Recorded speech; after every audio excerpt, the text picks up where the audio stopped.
வணக்கம். டாக்டர் புவனேஸ்வரன், கோயம்புத்தூர். என்னுடைய பக்கத்து வீட்டுக்காரர் ரொம்ப சோகமாக உட்காந்துருந்தார்.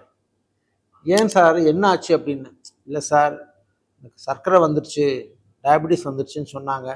எனக்கு பழங்கள்னால் அப்படி பிடிக்கும் சார். ஒரு நாளைக்கு அத்தனை விதமான பழங்கள் சாப்பிடுவேன்.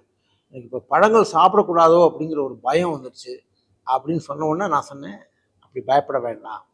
சர்க்கரை நோய்க்கு சில பழங்கள் கண்டிப்பாக ஒத்துக்காது. அதை சாப்பிட்டீங்கன்னா சர்க்கரை எக்கச்சக்கமாக அதிகமாகும் அப்படிங்கிறது உண்மை. பலாப்பழம், மாம்பழம், இந்த மாதிரி அல்லது பழுத்த வாழைப்பழம் இதெல்லாம் பொதுவாக ஒத்துக்காது.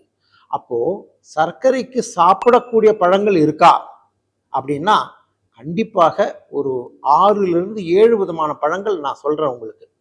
ஆனா நீங்க என்ன தெரிஞ்சுக்கணும், இதெல்லாம் நான் சொல்லிட்டேன் அப்படிங்கிறதுக்காக காத்தால இருந்து சாயங்காலம் வரைக்கும் இந்த பழங்களையே சாப்பிடக்கூடாது. ஏன்னா அந்த மாதிரி ஒரு அனுபவம் கூட இருந்தது.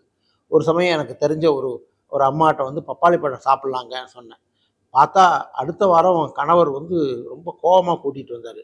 நீங்கள் சொன்னாலும் சொன்னீங்க சார், காத்தாலேருந்து சாயங்காலம் வரைக்கும் இந்த அம்மா பப்பாளி பழமாக சாப்பிடுது, ரத்தத்தில் சர்க்கரை பார்த்தீங்கன்னா 400.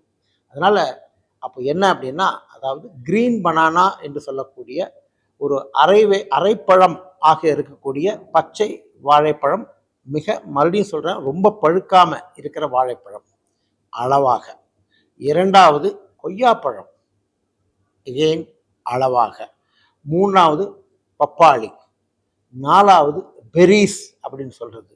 5 முலாம்பழம். 6வது நம்முடைய ஸ்வீட் லைம் அல்லது நம்ம சாத்துக்குடின்னு சொல்கிறோம் இல்லையா, இது. இப்போ இதில் பார்த்தீங்கன்னா இந்த பழங்கள் எல்லாமே ஒரு அளவுக்கு நமக்கு பிரச்சனை இல்லாமல் எடுத்துக்கலாம். மறுபடியும் சொல்கிறேன், ஒரு நாளைக்கு எவ்வளோ சாப்பிடலாம் அப்படின்னா, கிராம் கணக்கு அப்படின்னு சொல்கிறத விட ஒரு ஒரு கை அளவு வச்சுக்கோங்க. இந்த அளவுக்கு இருக்கிற ஒரு அளவு உள்ள அந்த அளவுக்கு நீங்கள் சாப்பிடலாம்.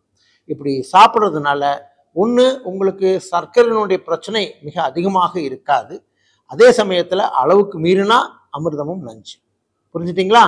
அதனால் சர்க்கரை நோய் வந்துடுச்சே, பழங்கள் சாப்பிட முடியலையே என்கின்ற பயத்தையும் ஏக்கத்தையும் விடுங்கள்.